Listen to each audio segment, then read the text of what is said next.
Varicose veins కి సరైన చికిత్స కోసం సంప్రదించండి ఎవిస్ హాస్పిటల్. నమస్కారం. విష్ణు పురాణం 27వ భాగంలోకి వచ్చాం. అర్జునుడు శ్రీకృష్ణుని భార్యలతో కలిసి ప్రయాణం చేస్తున్నాడు. హస్తినాపురానికి వెళ్తున్నారు వాళ్ళు. విల్లంబులు ఎప్పుడూ సిద్ధంగా సాచి ఇట్లా పట్టుకుని ఉన్నాడట అతను. అడవిలో ఏ ప్రమాదం వస్తుందోనని జాగ్రత్త కోసం. కొంత దూరం గడిచాక వాళ్ళు చాలా గాఢమైన దట్టంగా ఉన్న అడవిలోంచి వెళ్ళవలసి వచ్చింది. అలా వెళ్తూ ఉంటే అటు ఇటు కొండపల్లెల్లో ఉండేటువంటి బోయలు మూకలుగా వచ్చి అడ్డం పడిపోయారట అర్జునుడికి.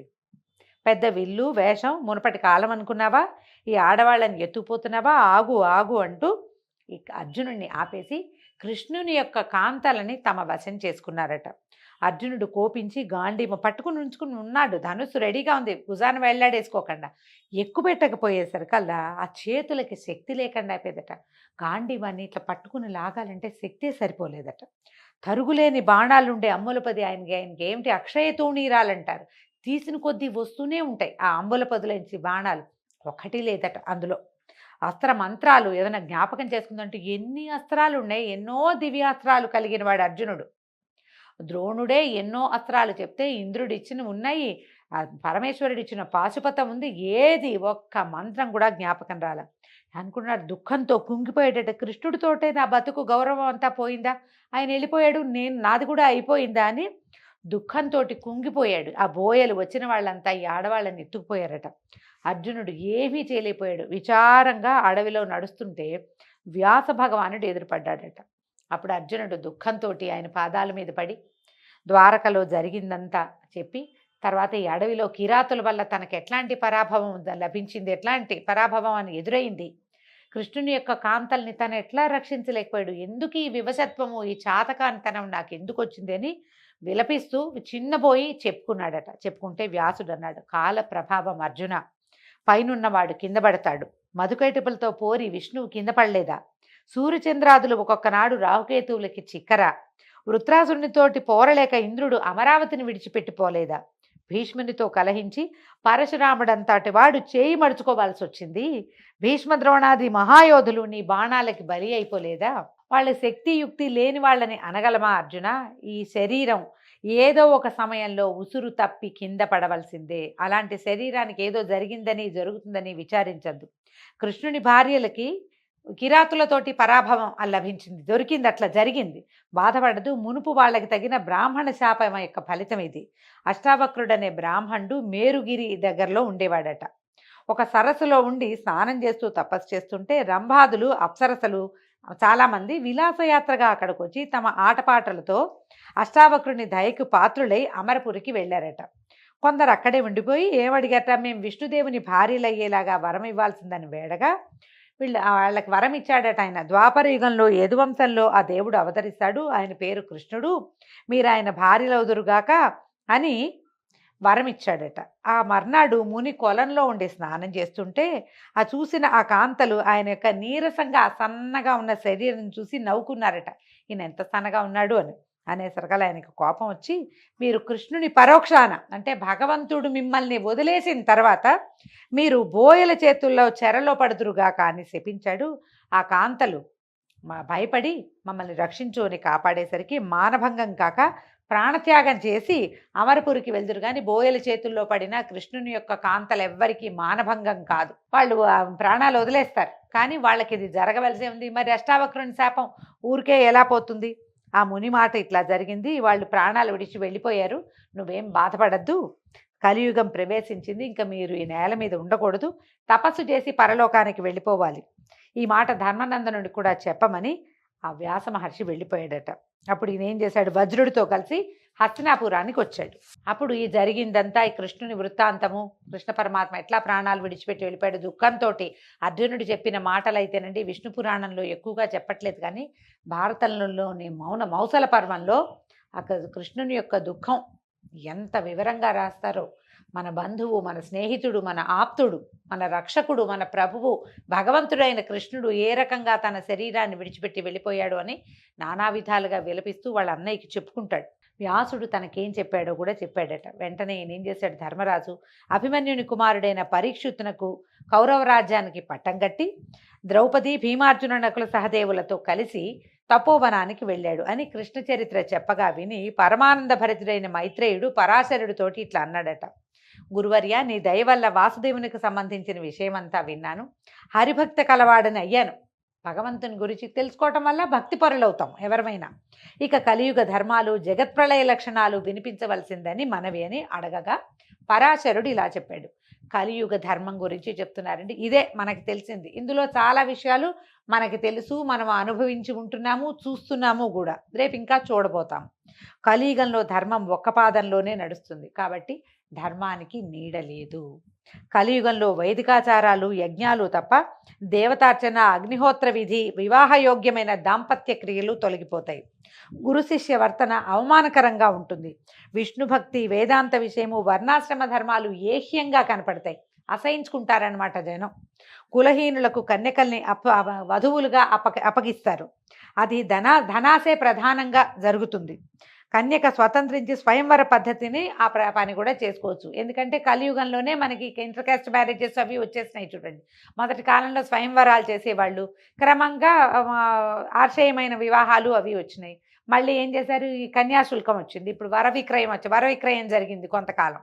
ఇప్పుడు జరుగుతోంది కదా. మనం వరకట్నమేగా చేస్తున్నాం. క్రమంగా ఆడపిల్లలు స్వతంత్రించి కులాచారాలు తప్పి వేరే వివాహాలు వాళ్ళంతటి వాళ్లే చేసుకున్నారు. లేకపోతే తండ్రులు కూడా చేసేస్తారట పెళ్ళిళ్ళు. వర్ణ సాంకర్యం కలుగుతుంది. బలవంతుడే ప్రభువు, పేరుకి బ్రాహ్మణులే దీక్షితులు అయినప్పటికీ ఏ దేవతనైనా పూజించడానికి సిద్ధపడతారు.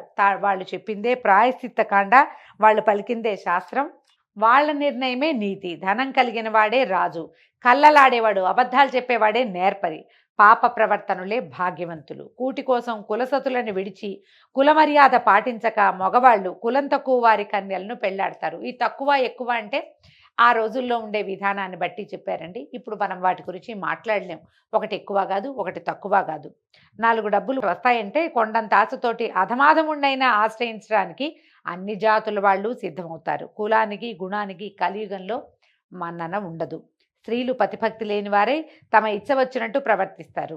పిల్లల్ని ఎక్కువగా కని పేదరికంతో బాధపడుతూ ధన సంపాదనకే చెడు మార్గాలను నడుస్తారు. తల్లిదండ్రులను, అత్తమామలను, అన్నదమ్ములను, చివరికి కన్నబిడ్డల్ని కూడా విడిచి స్వేచ్ఛాజీవనలై 2 వంశాలకి అంటే పుట్టినింటికి మెట్టినింటికి కూడా మాయని మచ్చ కలిగిస్తారు. ఒకే మారు 2 చేతులతో తల గోక్కుంటారు. అంటే తల దొరతపడితే ఓ చేత్తోనే గోక్కోవాలి, 2 చేతులు నెత్తి మీద పెట్టకూడదు. మన వాళ్ళు గుర్తుందేమో మీకు చాలామందికి, దరిద్రం అని చెప్తారు. చిన్నపిల్లలు తలలో పేలు పడతాయి, బరుక్కుంటారు తల, 2 చేతులు నెత్తి మీద పెడతారు. అందుకని తల మీద 2 చేతులు చేర్చకూడదు అసలు. ఆ అబద్ధాల పుట్టలై పరుషవాక్కుల నోళ్లతోటి కలియుగాన ప్రవర్తిస్తారు.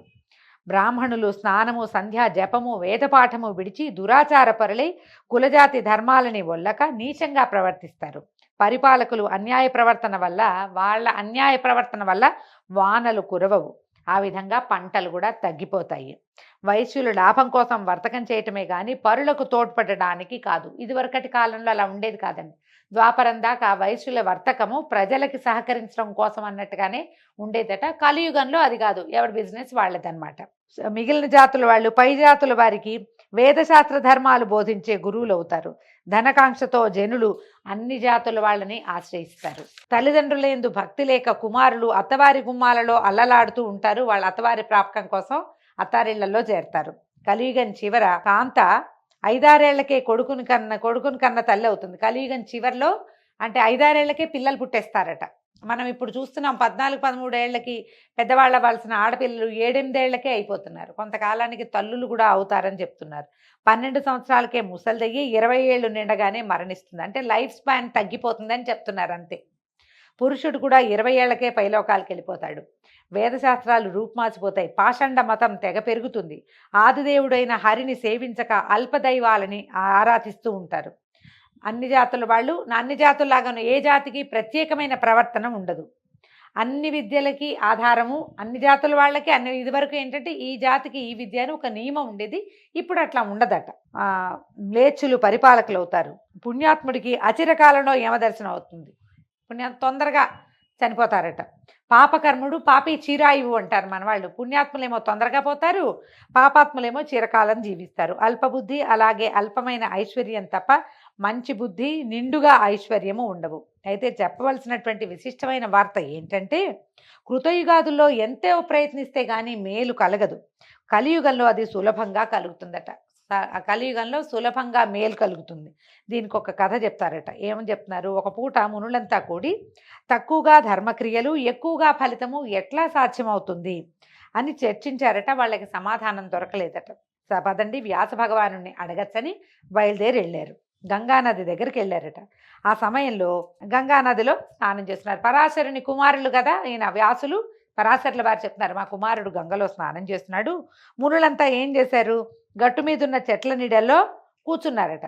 కూర్చుని ఉన్నారు. చూసి ఈ లోపల వ్యాస భగవానుడు అటు తిరిగి ఉన్నవాడు ఇటు తిరిగి చూసి వీళ్ళు కనపడేసరికల్లా స్నానం చేస్తూనే ఏమిటి నాయనా ఇలా వచ్చారు అని కనుక్కున్నాడు. కనుక్కుంటే అప్పుడు వీళ్ళు ఏమన్నారు కరాక గట్టిగా, కలిసాధు శూద్ర సాధు స్త్రీయ సాధు, కలి సాధువు శూద్రుడు సాధువు స్త్రీ సాధువు అని 3 సార్లు అని అనుష్ఠానం నెరవేర్చి వాళ్ళ వద్దకు వచ్చి అభివాదము ప్రత్యభివాదము పలకరింపులు అయినాక మునులు అడిగితే ఇట్లా అన్నాడట. స్నానం చేస్తూ వీళ్ళు అడిగారనమాట, నువ్వేమిటో స్నానం చేస్తూ శూద్రులు కాంతలు సాధులు అన్నావు, ఏమిటి నాయన, ఏమిటి ఆ తత్వం అర్థం ఏమిటి అని అడిగేసరికల్లా వీళ్ళు ఏం చెప్పారు, కృతయుగంలో భక్తితో 10 సంవత్సరాలు ధ్యానం చేస్తే వాసుదేవుడు సంతుష్టుడవుతాడు. త్రేతాయుగంలో 1 సంవత్సరం యజ్ఞం చేస్తే మాధవుడు అనుగ్రహిస్తాడు. ద్వాపర యుగంలో నెల దినాలు భక్తితో పూజిస్తే శౌరి కృష్ణుడే విష్ణుమూర్తి సంప్రీతుడవుతాడు. కలియుగంలో నిర్మల భక్తితో మనసారా ఒక్కనాడు భజిస్తేనే చక్రధరుడు ఆనందిస్తాడు. ముందు చెప్పిన 3 యుగాలలోనూ ఎంతో శ్రమపడి సేవిస్తే వచ్చేంత ఫలితం అంత సంతృప్తిని కలిగించదు. కానీ కలియుగంలో అల్పమైన శ్రమతోటి అధికమైన సత్ఫలం కలుగుతుంది కాబట్టి మేలైనది కలియుగము అని చెప్పాడట. వేదాలు చదివి దీక్షాపరులై యజ్ఞాలు చేస్తూ ఉత్తమ వ్రతాలు ఆచరిస్తూ దేవతల్ని అతిథుల్ని ఆరాధిస్తూ బ్రహ్మచర్యము కులాచారము తప్పకుండా పాటిస్తూ బ్రాహ్మణులు క్షత్రియులు వైశ్యులు శుచిగా ప్రవర్తించాలి. ఇప్పుడు చెప్పిన వాటిలో ఏ ఒక్కటి విడిచినా ఆ జాతుల వాళ్ళకి పుణ్యఫలితం రాదు. ఇక శూద్రుడు బ్రాహ్మణ సేవ చేస్తే పుణ్యఫలం అధికంగా పొందుతాడు. ఒకవేళ చేయకపోయినా వాడికి వచ్చే పాపం ఏమీ లేదట. మంచి చెడు కర్మలు, తాగవచ్చు కూడదు అని కట్టడి, ఇది తినచ్చు తినకూడదు అనే నియమం శూద్రునకు లేదు. కానీ పైజాతి వాడికి అన్ని నియమాలే ఉన్నాయట. ఉపవాసాలు జపాలు తపాలు యజ్ఞాలు దాన ధర్మాలు అనే నిర్ణయం శూద్రునకు లేదు. అవి చేయకపోయినా వాడికి పుణ్యగతులు కలుగుతాయి. అంటేనండి ఈ పాయింట్ ఎందుకు చెప్తున్నారంటే, ముందు యుగాలలో శూద్రులకు కూడా అంటే 4వ జాతి వాళ్ళకు కూడా ఖచ్చితమైన నియమాలు ఉండేవి, వాడు ఇలాగే ఉండాలి అని. ఇక్కడ లేదట, కలియుగంలో లేదని విష్ణు పురాణంలో చెప్పబడింది. ఇక స్త్రీ విషయం ఏంటంటే, మనసు మాట చేసే పని ఒకే తీరుగా ఉంటూ అనుకూలంగా పతిని సేవించే స్త్రీ అనాయాసంగా తన పతిని కూడా పుణ్యలోకానికి చేరుస్తుంది. ఆ మగువ సాధువని నేను చెప్తున్నాడనమాట. స్త్రీలు ఇలా ఉంటే గనక సాధువుగా ఉన్నట్టు. యజ్ఞాలు తపాలు జపాలు వ్రతాలు మామూలు చేయకపోయినా కూడా పరిశుద్ధమైన మనసుతోటి అనుకూలవతి అయి పతిని భక్తితో సేవించే ఇల్లాలు సాధువు. ఆడవాళ్ళు అన్ని పూజలు చేయాల్సిందే లేకపోతే లేదు, అలా ఏం లేదండి. హస్బెండ్ని అనుసరించి ఉండి అతనికి అనురూపంగా ఉన్నా కూడా ఆడవాళ్ళకి ఈ మోక్షం వస్తుందట అని చెప్పగా మునులంతా సంతోషించి, మహానుభావ మేము అడగవలసినవి అడగక్కర్లేకుండానే నీ ఉపన్యాసం వల్ల మా సందేహం తీరిపోయింది. అంతేకాకుండా నీ మాట లోకానికి ఒక ధర్మపాఠం కూడా అయింది అని వ్యాసునికి నమస్కరించి తమ తమ నెలవులకి వెళ్ళిపోయారట. తర్వాత పరాశరుడు ఇలా చెప్తున్నాడు, మైత్రేయ, కలియుగంలో హరిభక్తి దివ్యమంత్రం. ఎంత బాగుందండి. కనుక శ్రీహరి అనుగ్రహం పొందటానికి దివ్య సాధనమైన ఆ మంత్రాన్ని నిశ్చలమైన భక్తితోటి మనసా జపిస్తూ ఉండు అని చెప్పగా అప్పుడు చేతులు జోడించి మైత్రేయుడు అన్నాడు, గురుదేవా, పరమ పవిత్రమైన శ్రీహరి చరిత్ర విన్నాను, ధన్యుడనయ్యాను. ఇంకా నా మనవి అడుగుతున్నాడు. ఇంకా కల్పాంతంలో జగానికి అపాయం ఎలా కలుగుతుంది, వాసుదేవుడు ఏం చేయబోతాడు, ఆ విషయం వినిపించవలసిందే అని అడగ్గా పరాశరుడు చెప్పాడు. మనకి సహజంగానే చెప్తారండి, కలో వెంకటనాయక అని. వెంకట అంటేనే పాపాలని ఖండించేవాడని అర్థం. కలియుగంలో విష్ణునామము అంటే వెంకటేశ్వర నామం, గోవింద అనుకోవచ్చు, బాలాజీని తలుచుకోవచ్చు. ఏ విష్ణునామ సంకీర్తనైనా మంచిది. గోవింద గోవింద 200 సార్లు గోవింద అనుకున్నా చాలు. గోవిందనామాలన్నీ చదవలేకపోయినా ఒట్టిగా గోవింద గోవింద అని చదువుకున్నా కూడా ఫలితం లభిస్తుంది. ఈ యుగానికి నామ సంకీర్తన వల్లే మోక్షం లభిస్తుంది, మనకి సులువుగా ఫలితం లభిస్తుంది. ఒకరోజు శ్రద్ధగా పూజ చేసినా మనకి కావలసిన ఫలితం లభిస్తుంది. ఎందుకంటే స్వామి ఇక్కడ మెలకువతోటే ఉండి మనని వింటాడని చెప్పబడింది. అయితే ఇప్పుడు ఈయన చెప్తున్నాడు కల్పాంతంలో ప్రపంచం ఎలా లయమైపోతుంది అనేది చెప్తున్నారు. బ్రహ్మకి మహాయుగాలు 1000 అయితే ఒక పగలైనట్టు. ఆ మర్నాడు హరి తమోగుణమూర్తి అయి రుద్రరూపాన్ని ధరిస్తాడు. చరాచర జగమంతా శక్తి క్షీణించిపోతుంది. 100 సంవత్సరాల పాటు వానే కురవదట. దానివల్ల భూతకోటికి ప్రాణాపాయం కలుగుతుంది. భూమి అరాచకమైపోతుందట. సూర్యుడు 1000 కిరణాలలో అధికమైన 7 కిరణాలతోటి నీరంతా పీల్చేస్తాడట. ముల్లోకాలుడు ఎక్కడా ఒక్క నీటి చుక్కైనా ఉండదు. ఆ 7 కిరణాలు కొంచెం కిందకి దిగగానే, అంటే 1000 అనకూడదు, 1000లో ఒక 7 కిరణాలతోటి పీల్చేస్తాడు. ఆ 7 కిరణాలు దిగేసరికల్లా ఆ వేడికి ప్రపంచం అంతా బూడిద అయిపోతుందట. వేడి కాలిపోతుందనమాట. అప్పుడు శ్రీహరి తాబేటి వీపు చిప్పలాగా అలాంటి రూపు కలిగిన వాడే ప్రళయాన్ని జ్వాలలు రాగేటట్టు జ్వాల పైకి రేగేలాగా పెద్ద మంట వచ్చేలాగా చేస్తాడట. అప్పుడు శేషుడు ఏం చేస్తాడు, తన విషంతో తన నోట్లోంచి వచ్చేటువంటి అగ్నితోటి పాతాళ లోకంలో ఉన్న జీవరాశిని దగ్ధం చేసేస్తాడు. ఆ దశలో అగ్ని వాయువు కలిసి విజృంభించక మహర్లోకాన ఉన్నటువంటి సనకాది మునులు ఆ మంటల్ని ఓరలేక అక్కడి నుంచి జనలోకానికి వెళ్ళిపోతారట. ఆ సమయంలో రుద్రరూపుడైన విష్ణువు తన ఊపిరి నుంచి సంవర్తన మేఘాన్ని పుట్టించి మెరుపులతో ఉరుములతో ఏకధారగా వర్షాన్ని కురిపిస్తాడు. ఆ వర్షం అగ్నిమంటల్ని చల్లార్చి భూవర్లోక పర్యంతము వ్యాపించి అంతా జలమయం చేస్తుంది. అంటే ముందు మంటలొచ్చి బూడిదైపోతాయి, తర్వాత వానొచ్చి అంతా జలమయం అయిపోతుంది. అప్పుడు హరి తన ఊపిరి చేతనే పెనుగాలి పుట్టించి 100 ఏళ్ల పాటు ఆ గాలిని అంతటా వ్యాపింపజేస్తాడట.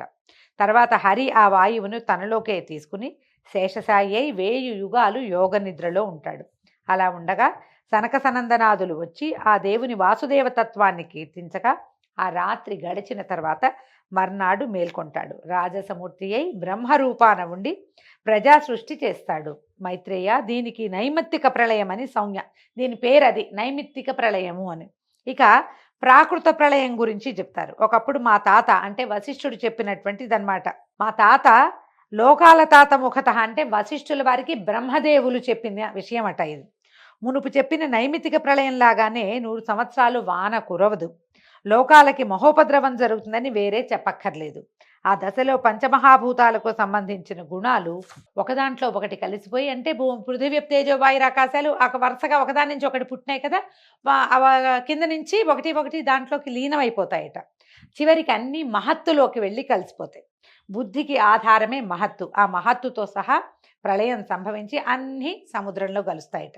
అప్పటికే సముద్రాలన్నీ కలిసి ఒకటిగా అయిపోతాయి. సారమంతా ప్రకృతిలో లీనమైపోతుంది. ఈ విధంగా ఇది ప్రాకృతిక ప్రళయంగా చెప్పబడుతుంది. ఇది ఇట్లా ఇందులోకే కలిసిపోతుంది. మొదటిదేమో సూర్యుడి వల్ల బూడిద, విష్ణువు వల్ల జలము, ఇలా ఒకదాని వెనకాల ఒకటి వస్తాయి. ఈ ప్రాకృతిక తత్వం ఏంటంటే అవ్యక్తిక పురుషుడిలోకి, అవ్యక్తమైన ఒక పురుషుడిలో కలిసిపోతుంది. ఆయన ఎవడు? ఆ మహాత్ముడు, శుద్ధుడు, అక్షరుడు, భవ్యుడు, ఏకాకి, సర్వవ్యాపి అయి ఉంటాడు. ఆ పురుషుడు సర్వాత్ముడైన పరమాత్ముని అంశ వల్ల జన్మించినవాడు. ఆ పరమాత్మనకు నామరూపాలు, జాతి అనేవి ఏవి ఉండవు. జాతి జననము ఏమీ లేదట. జ్ఞానమయుడు, సత్తామాత్రుడు, పరముడు, బ్రహ్మ, ఈశ్వరుడు అని చెప్పదగినవాడట ఆయన. ఆ పరమాత్ముడే విష్ణువు. అలాంటి విష్ణువునందు నిశ్చలమైన భక్తి కలవారికి పునర్జన్మ ఉండదని ఎందుకనాలి? ఆ విష్ణువునకు లయము లేదు, సర్వవ్యాపిగా ఉంటాడు, సర్వ సంస్తుత్యుడు, అందరితోటి కొనియాడదగిన వాడనమాట. ఇంకొక ప్రళయం గురించి చెప్తానని ఆత్యంతిక ప్రళయం అనే ఇంకొక విషయాన్ని గురించి చెప్తున్నారు. ఈ ఆత్యంతిక ప్రళయం గురించి రేపు ఉదయం విందామండి. ఈ రోజుతో 27వ రోజు విష్ణు పురాణం పూర్తయింది. ఇంకొక రోజులో విష్ణు పురాణాన్ని పూర్తి చేసేసుకుంటాము. ఆ తర్వాత సంక్రాంతి పండగకి సంరంభం మొదలవుతుంది. తర్వాత గోదా కళ్యాణంతో మన ధనుర్మాసం కూడా పూర్తవుతుంది. అంతవరకు సెలవండి. రేపు పొద్దున కలుసుకుందాం. నమస్కారం.